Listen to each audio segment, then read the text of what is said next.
Hey guys, this is Mr. Hall with the Halls of Math. Come to you talking about angles. We're working on probably next 4 or 5 weeks here, working on different types of angles and how to eventually we're going to figure out how to find the angles. But right now we're just looking at identifying for this week one.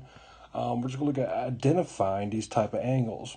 So as you look at your notes and you can look at this little PowerPoint put together. Alternate exterior angles are angles that are opposite sides of the transversal. And the transversal, when I talk about that, is the line right here in the middle. That's transversal between two parallel lines, okay? So that's your transversal line right there. So alternate exterior means you're looking at the angles on the outside. Exterior means outside. Alternate means opposite side of each other. So when we look at that, when we're going through this, we're going to look at the alternate exterior. Where the purple is shaded here, I'm going to put number 1 here and number 2 here. Right there tells us those are our alternate exterior angles. They're on the outside, okay, exterior's outside. And again, 1 and 2, you can exactly see where they're at. So when we're identifying, you should be able to identify, they might be marked with a 1 or 2 or X and a Y. On the papers that we're going to work on, but at least you can identify where they're at, and that's what you got to be able to recognize. So this is why we have notes on this kind of stuff right now. The next one's going to be corresponding angles. Let's go to your right there. Corresponding angles are angles that have the same relative position in geometric figures. Well, what the heck does that mean? Well, here's what that means. You can actually take 1, I'm going to mark that as 1, and this inside, we'll call that 2. What you can do, you can actually take 1 and slide it down to 2, and it would be the same angle. So that really corresponding angles, you have one on the outside, one on the inside, you can slide them back and forth, and they'll be the same angle. They'll be able to fit in there as the same angle. So just remember, you'll have one on the outside and one on the inside, and when you can do that, you can go ahead and slide them up and down, and they will fit. And that's what they mean by relative position in geometric figures. That means they will fit together. They are the same. So right below that one is same side interior angles. Again, we're looking at our lines, our parallel lines here, run this way. Okay, we have our transversal this way. And then what we're doing, we're looking on the inside, but same side. So with same side, if I mark my 1, and my 2 there, these are same sides, and they're interiors. Remember, interiors on the inside. We're looking at what's on the inside of the lines of your parallel lines. So we're looking at what's on the inside of the parallel lines along the transversal. Again, angles that are on the same side of the transversal and are between the other 2 lines. Same side interior angles. Next one, we're going to go ahead and look at, while we're working on the same side, let's go ahead and look at the same side exterior angles. Again, we know exterior means outside. And with the definition, this means angles that are on the same side of the transversal and are on the outside, okay? So these are on the outside of the 2 lines. And if I mark these up for us, 1 and 2, you can see where it's shaded at. 1 and 2, again, these are same side. So they're on the same side of the transversal, okay? And then they're on the outside. Same side exterior angle. And then we'll shoot over to the left-hand side, alternate interior angles. All right, so we did the exterior angle. Interior means it's going to be on the inside.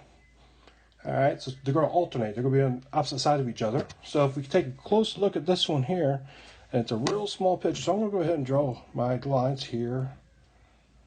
All right, make this a little bit bigger. You know, it's not the best line, but we'll take it from there. And what we're doing, we're looking at alternate interior. So that means they're going to be 1 here. Actually, I'm wrong on that one. That's outside. It's going to be right here. Let me redo this again. Right here. All right, alternate interior, and it's going to be on the other side here, right there. And let me erase that again for you so you can see everything. Again, you can see where it's real faded here on this screen. I'm going to draw my lines here.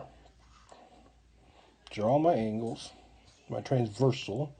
and it says alternate interior angles. So I'm going to look at the inside here, and that's this all right in this area here, and then my other side is going to be this side here, and that's my alternate interior angles. You can see that.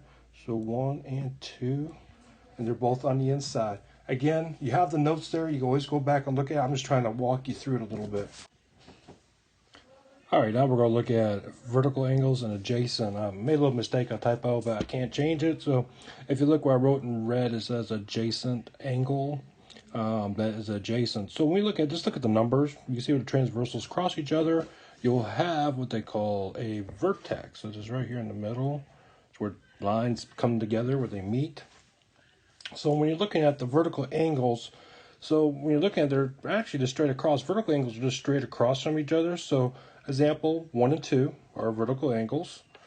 So and 3 and 4 are vertical angles. So that just tells you that when they're across from each other like that, 1 and 2 and 3 and 4, they're both vertical angles. And now adjacent angles, they're right next door to each other along the same line of the transversal. Or where the vertex is, same vertex on the same side of the transversal. So remember, our little transversals are right here, and they're on the same side. So 1 and 3 are adjacent, as said in our notes, and 2 and 4. So you got to be able to recognize vertical angles. So vertical angles are pretty much opposite side of each other across the vertex. So 1 and 2, 3 and 4 vertical. And then adjacent angles would be 1 and 3 and 2 and 4. They're right next door to each other, and you can see how that works for your angles. So that's what we're going to look at down the road here, is looking at the different type of angles. The transversal, the red line here in the middle, really dictates where everything's at for our vertical and adjacent angles. So you're going to have a practice to do. I want you to try to do the practice. And then after the practice, it's going to be one of those Google's type multiple choice ones, so you get to pick. And I was going to tell you what's right or wrong.